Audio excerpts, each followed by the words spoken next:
இந்த அல்வா அதிகாரியும் அருட்தந்தையும் ஐஸ்கிரீம் அதிகாரியும் எந்த விதமான தண்டனையும் இன்றி எந்த விதமான பொறுப்பும் இன்றி அதிகாரத்தை அனுபவிக்கிறார்கள்.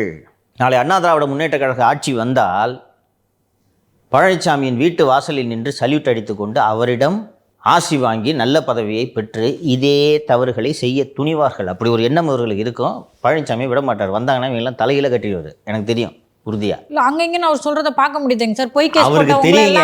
அவருக்கும் என்னோட கருத்து தான்.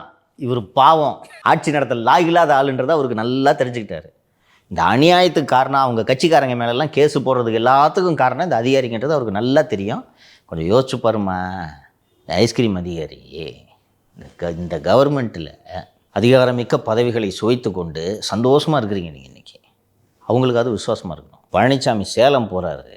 அவர் பக்கத்தில் உட்காந்துருக்கணும். இந்த பக்கத்து உட்காருன்னு சீட்டை மாற்றி உட்காந்து பக்கத்தில் போய் உட்காந்து வெளியே சொல்லக்கூடாத முதல்வரின் உடல்நல குறைபாடுகளை அவரிடம் சொல்கிறார் என்றால் இந்த நபர் எப்படிப்பட்ட நபர் என்பதை தெரியாமலா இந்த பொதுச் செயலாளர் பதவிக்கு அவர் வந்திருக்கிறார்?